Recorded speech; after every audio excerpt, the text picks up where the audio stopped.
Today I want to talk about people who allow others to mistreat them. When you allow other people to mistreat you, if you've ever been through therapy or know anything about therapy or have ever heard a therapist talk about mistreatment, that's called a mistreatment wound because it's something that you're used to. It's kind of like the whole Diddy Cassie Stockholm syndrome thing, but not quite Stockholm syndrome on a full level, for lack of better terminology. It's not completely Stockholm syndrome. It's from childhood. You're used to people treating you a certain way, so it becomes familiar. It feels like home. It feels comfortable, even though it's uncomfortable. And though inside you know that it's wrong, you just allow it to happen because you believe somehow that's what you deserve. And you don't deserve that. A lot of black children get physically beat when they're younger, and so when they incur physical abuse as they're older, it's kind of difficult for them to surmise that that's wrong because they have been trained. And it's not just black children, a lot of children of color, period, and some white children too. They have been trained and groomed to believe that you deserve physical violence when you get out of line, or when somebody thinks you're out of line, and that's not true. It's wrong.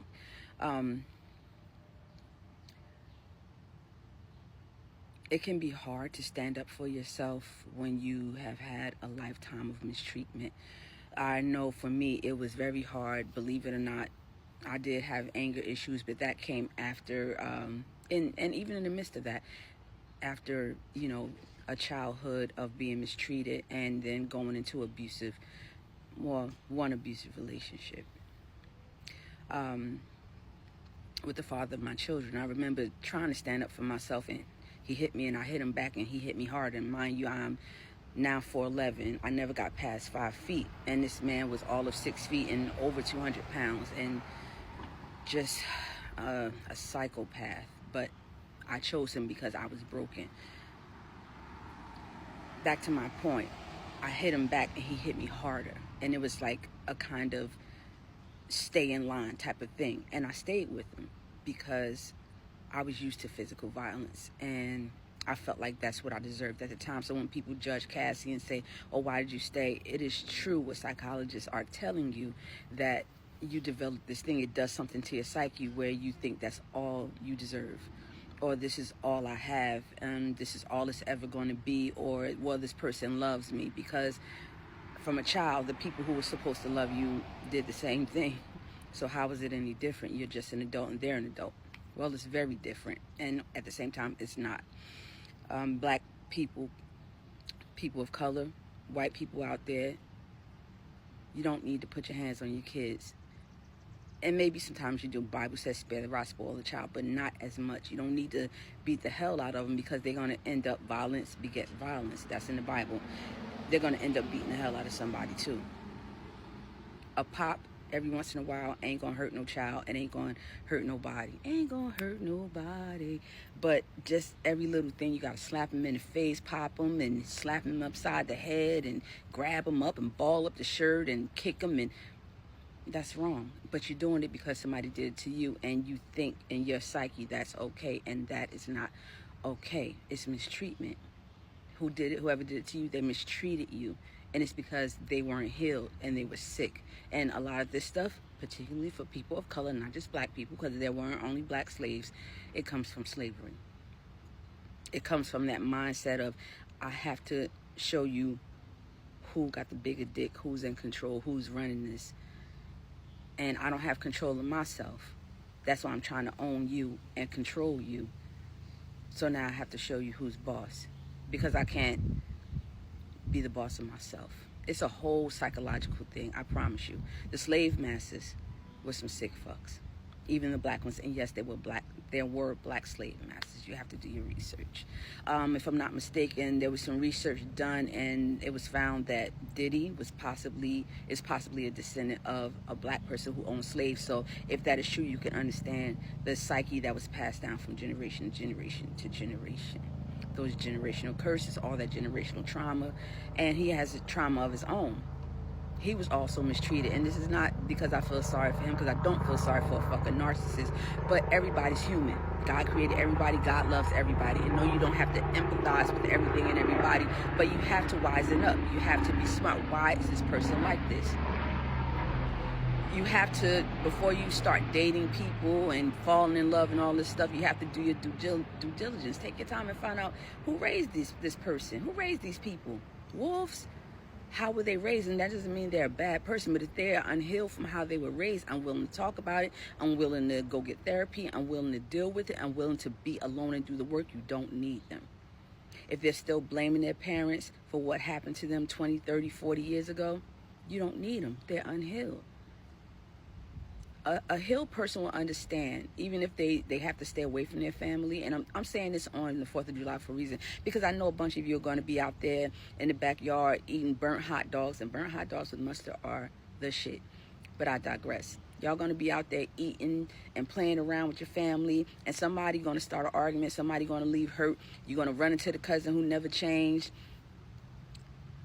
and it's going to trigger you. It's going to open up those wounds again. You're going to allow these people to mistreat you. You go around them all the time and you know they ain't shit. And it's okay to say your family ain't shit, because a lot of families ain't shit. Point blank. You go around them, you let them mistreat you. And then you go home and you complain about it, or you get on social media and you bitch about it.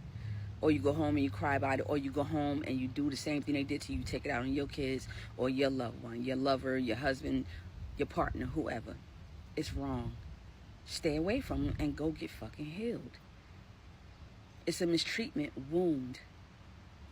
They're doing it because a lot of these families are narcissistic. They have a narcissistic dynamic where that violence and that mental trauma and all of the gaslighting and all of the things, the nasty little things that send us to therapy, are passed down from generation to generation, and they normalize it. And the first person to not want to deal with that and to go get healed becomes the black sheep. Hello. Be the black sheep. It's okay. You're not a black sheep. And if you knew how beautiful a black sheep was and how rare they are, you would want to be one. You want to stand out. You want to be different. You want to break the curse. You want to break the chain. And that's my point. Stay away from unhealed people. It's not your job to fix people either. These the people pleasers out there, the people who've had mistreatment wounds, are still reeling from it, who just keep letting people treat them the way they want them to instead of speaking up. It was hard for me for a very long time. I got away from that story, but I'm about to wrap this up, so here we go. It was hard for me to stand up for a long time. And then when I started standing up, I used to lash out in anger. But it wasn't the people who were mistreating me. It wasn't totally their fault.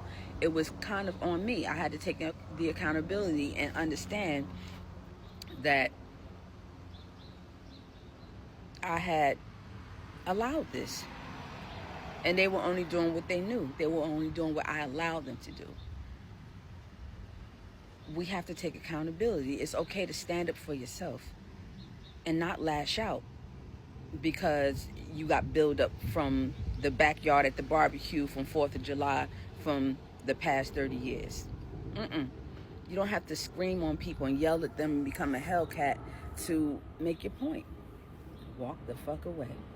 Particularly from narcissists and energy vampires, those people that come to suck up your energy and laugh when you feel miserable and do all the things, gaslighting and backstab and talk about you behind your back. Walk away.